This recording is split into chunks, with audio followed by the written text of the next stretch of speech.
Capítulo 4.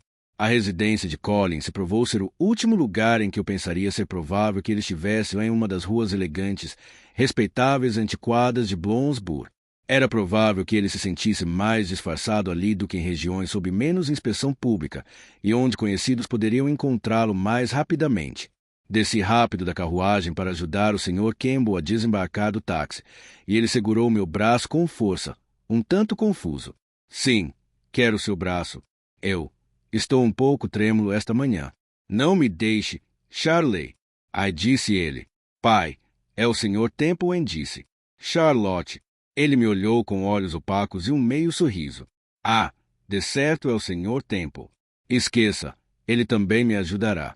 Antes, ele estivera tão determinado a não deixar transparecer sua preocupação por Colin, de forma que esse súbito abandono da compostura me deixou surpreso.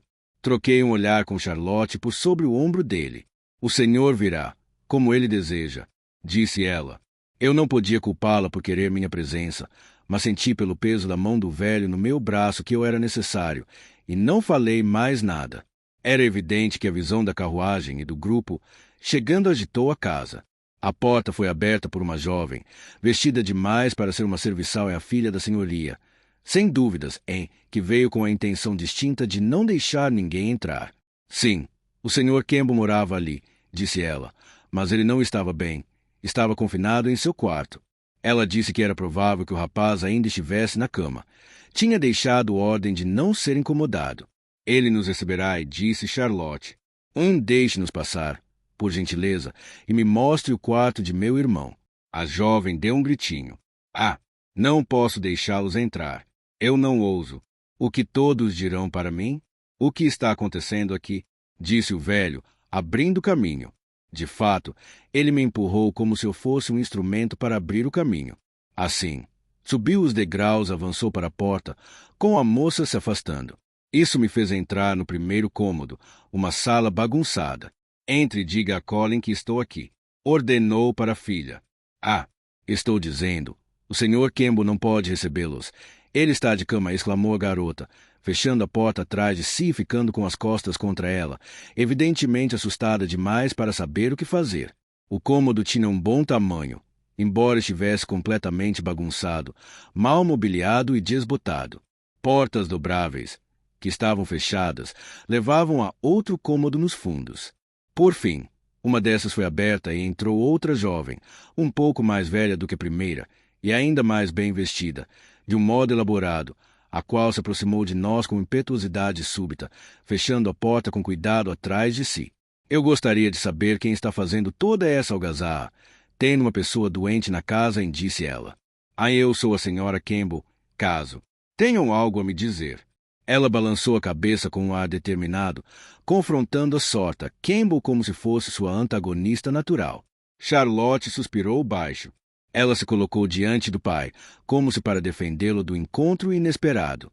Mas o velho agarrou o vestido dela e a tirou do caminho. Então se levantou, trêmulo, segurando meu braço. Você é... o quê? Disse ele, colocando a mão na orelha. Cavalheiro, disse a mulher, não sei quem o senhor é para entrar assim na casa de um estranho, nem essa pessoa aí. Sua filha, presumo? Se tem algo a dizer a ele, aqui estou para responder-lhe. Ele é um cavalheiro, e nos casamos na igreja, assim como qualquer pessoa. Se ela acha que tem qualquer direito sobre ele, terá que dizer para mim. Chate, essa é a esposa de Colin? É o que parece, pai, disse Charlotte, balançando a cabeça. E então disse... estou muito grata. Poderia ser pior. E se não há dano maior do que este? Querido pai, pode ter sido um engano. Pode ser que tudo esteja bem ainda. Meu Deus! Esposa de Colin! Exclamou o velho, afastando-me e tornando-se sentar na cadeira. Ele havia erguido a voz, e as palavras pareceram retumbar pela casa. E então foram respondidas por um grito e um gemido alto que se misturaram do outro lado da porta fechada. Em seguida ela foi aberta de repente, e um Colin de barba por fazer, emaciado e meio vestido, entrou. Nunca vi figura mais trágica. Os olhos dele estavam vermelhos e selvagens, a barba, meio crescida, a escuridão em seu rosto e seu cabelo despenteado jogado sobre a camisa branca, amassada, que lhe cobria os ombros.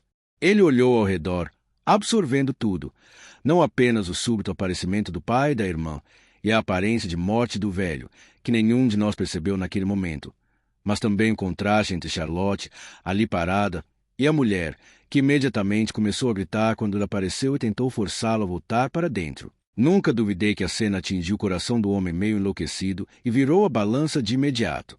Ele deu um olhar desesperado, afastando com fúria a mão de sua esposa, a qual havia sido pousada em seu braço, e desapareceu outra vez.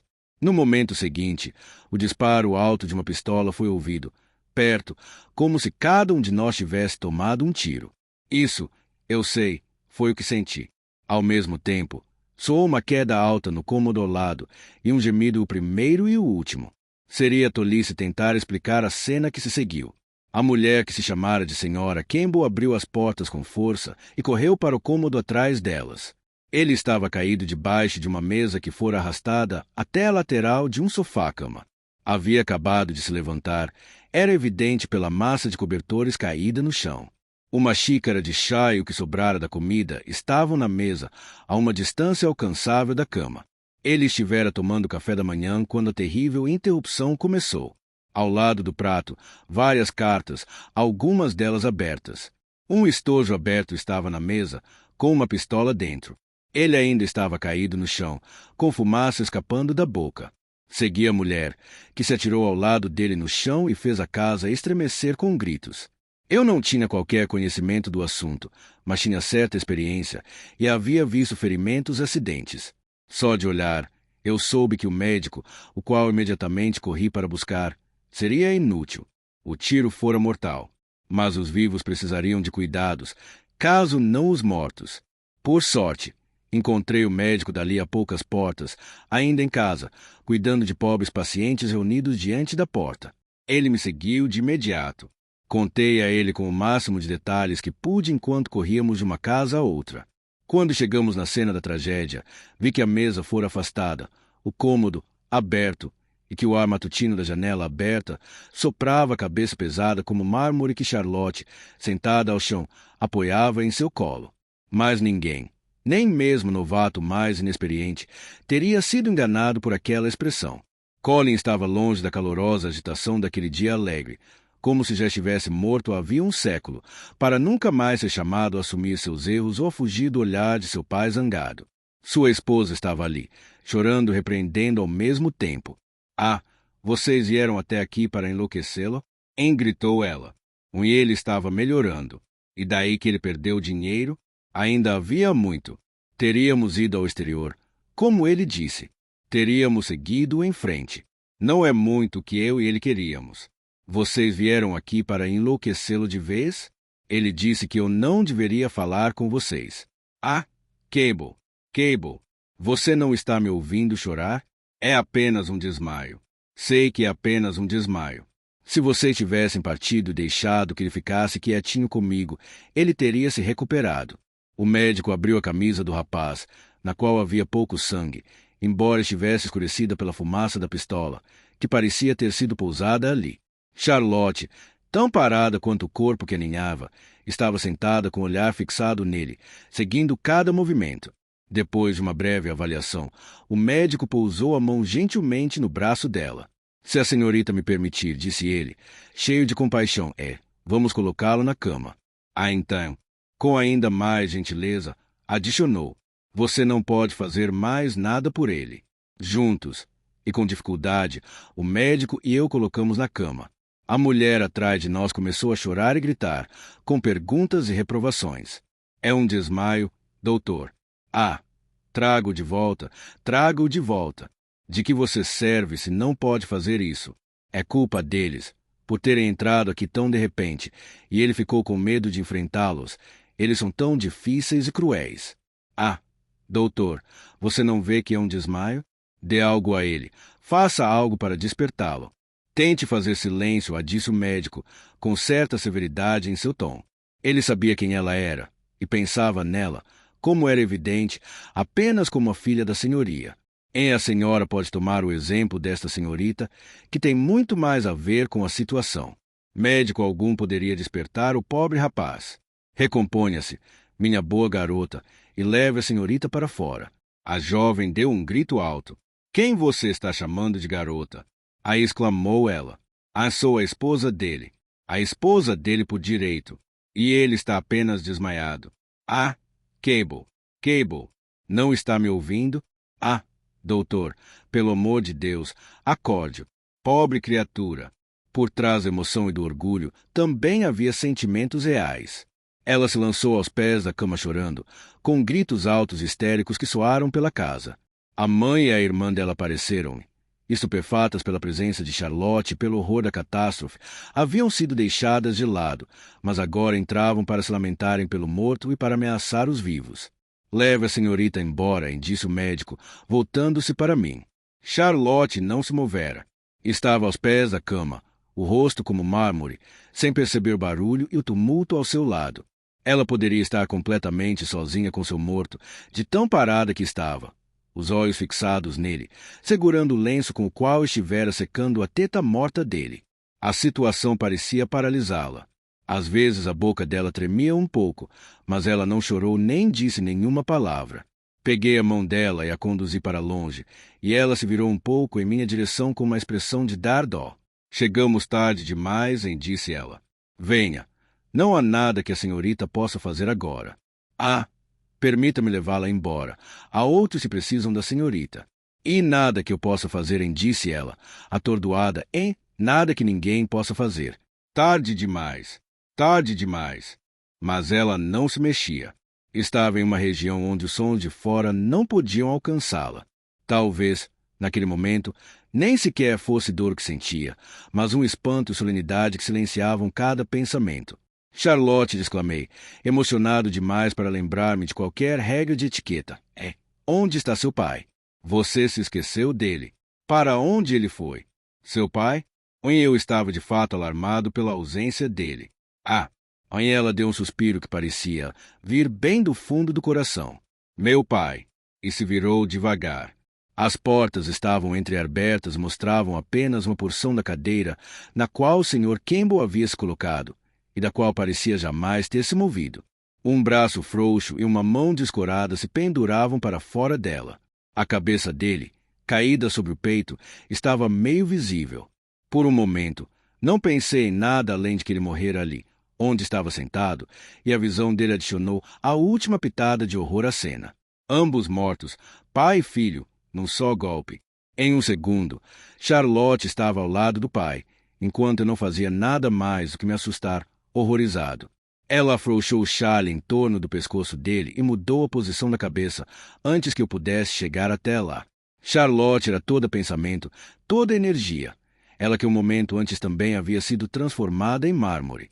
Por sorte, o médico, que ainda estava ali, aproximou-se dele, e nós o deitamos ali, no sofá esfarrapado, que correspondia à cama no outro cômodo, onde estava seu filho. Era uma leve convulsão paralítica, disse o médico, um ataque do qual ele se recuperaria em breve. A situação era tão lamentável que até mesmo o médico ficou comovido. Ele me puxou de lado e perguntou onde eles moravam e quais eram as circunstâncias. E, quando expliquei que eles haviam chegado naquela manhã, o homem ofereceu quartos em sua própria casa, até que o Sr. Campbell se recuperasse. Fiquei grato em aceitar sua proposta, me encontrando na estranha posição de líder do triste grupo, e responsável por tudo, já que Charlotte estava totalmente ocupada com o pai e não aguentaria ser perturbada por detalhes miseráveis que precisavam ser acertados. Tive que a deixar para arranjar tudo, mas me apressei de volta assim que possível. E dificilmente vi algo tão terrível como a longa vigília daquele velho mudo, o avanço das intermináveis horas do dia, a chegada da noite. Ela percebeu minha presença sem fazer nenhum comentário e se referiu a mim como se eu fosse um irmão, sem dizer uma palavra. Isto me deu um prazer pessoal, do qual fiquei meio envergonhado naquele momento tão terrível. Mas, fora isso, o dia passou como um sonho. À noite, houve um sinal de volta da consciência. Ele abriu os olhos, pareceu reconhecer a filha ao seu lado e, inutilmente, tentou erguer o braço. A inabilidade de fazer isso perturbou, talvez tenha ajudado a deixá-lo agitado. A princípio, a fala dele era apenas um balbucio confuso, principalmente de reclamação e irritação por ser mantido ali. Parecia pensar que estava preso ao sofá, e ficou muito irritado em suas ordens inarticuladas para ser solto. Mas, aos poucos, a mente dele ficou mais calma e sua fala foi voltando. Estou pensando, disse ele. Talvez eu tenha estado confuso. Onde está o médico? Maxwell, onde você está? E tentou virar a cabeça para olhar ao redor. Maxwell era o nome do médico deles, em casa. Charlotte quase ficou sobre o pai, ansiosa para evitar que ele visse qualquer coisa que pudesse trazer a cena daquela manhã à mente. A essa altura já estava escurecendo, e duas velas tremeluzentes e horríveis deixavam o cômodo difícil de decifrar. Mas ele se lembrou de algo, do que se passou. Um breve sorriso apareceu em seu rosto. Mas, Chat, nós encontramos Colin? Engaguejou ele. Sim, pai. Que bom, que bom. Que gritaria é essa? Devem ser os rapazes trazendo ele para casa. Me virei, sentindo que não aguentaria. E, estimulado e fatigado como estava, quase temia dar um escândalo histérico. Mas ela aguentou. Ficou perfeitamente parada, com as costas para a luz, bloqueando, como se tivesse asas, tudo aquilo que poderia estimular a memória dele. Ela disse ao pai, com uma voz que jamais falhou, como ele devia se deixar ser levado para a cama. E, de fato, ele se submeteu como uma criança, logo ficando ligeiramente interessado em partir. Quando colocamos na liteira para levá-lo embora, sentiu-se revigorado pelo ar suave da noite que soprava em seu rosto. Felizmente, o caminho era muito curto. Embora houvesse alguma dificuldade em passar pela multidão que se aglomerava à porta havia algumas horas, atraída pelos rumores da tragédia lá dentro, conseguimos fazer isso sem incomodá-lo muito. Eu o vi lançar um olhar trêmulo ao redor e me inclinei para ouvir o que ele dizia, mas tudo o que consegui entender foi um murmúrio sobre um lugar estranho. Essa Londres, um lugar estranho. Ele parecia ter esquecido tudo, exceto uma vaga e confusa ideia de Colin, e de que ele tinha sido encontrado e levado para casa. O velho adormeceu logo depois de ser colocado na cama, em um quarto confortável, onde havia uma enfermeira de plantão. Então Charlotte veio até mim de mãos estendidas. O senhor está muito cansado, disse ela. Precisa descansar, mas eu devo voltar para ele. Não está à noite. Tudo isso é suficiente para matá-la. Já cuidei de tudo. Disso tenho certeza, disse ela, com um sorriso gentil e fraco, e nem mesmo direi que sou grata. Mas pode me levar de volta. Não pedirei mais nada. Voltamos, como ela disse, para o quarto onde Colin estava. A decência e a calma haviam sido restauradas na Câmara da Morte. O som de um choro histérico era ouvido vez ou outra lá de cima, ficando mais alto, pensei, mas posso estar errado, quando se sabia quem estava embaixo. Mais abaixo tudo estava silencioso e imóvel. Havia uma vela acesa, a única vigilância dos mortos.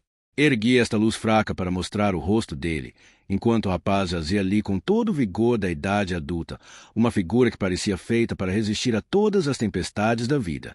Ele estava deitado como se estivesse dormindo, perfeitamente calmo, como se a vergonha ou a tristeza nunca tivessem chegado perto dele. Ela ficou em silêncio por um longo tempo, sem dizer uma palavra nem derramar uma lágrima. Colin tinha sido seu companheiro especial na infância. É um ano mais novo que ela, não mais. Compreendi que a dor dessa separação não deveria ser evaporada em lágrimas fáceis. Eu mesmo, que tinha tão pouco a ver com ele, tinha a impressão de que cada momento em que o vi e cada palavra que o ouvi dizer voltavam para mim no silêncio e na escuridão trágicos, interrompidos apenas pela luz fraca que tremeluzia no ar e vinha da janela aberta. Um jovem no auge, com tudo pela frente, filho de um homem rico, herdeiro de tudo que o dinheiro poderia comprar ou o amor doméstico concederem, e tudo findado assim, na tristeza e na miséria, na companhia de uma mulher que não era digna de servir sua irmã como empregada, mas transformada em sua esposa, e num horror tão profundo pela descoberta de que, para escapar dos olhos de seu pai, ele correu para a presença de Deus com seu próprio sangue nas mãos, fora da calma da existência, cotidiana e comum, que salvo para os abismos misteriosos da vida e da morte.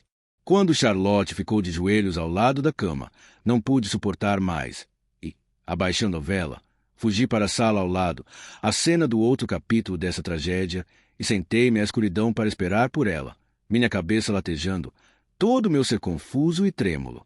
Mesmo em um momento assim, outros pensamentos invadem.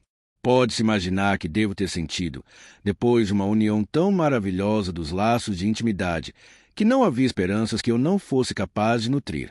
Mas isso nem de longe era o caso.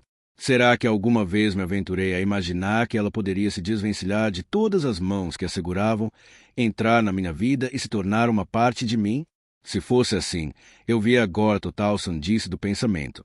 Fiquei na janela olhando para os lampiões e para o brilho do reflexo na calçada, a qual estava molhada pela chuva sem trégua.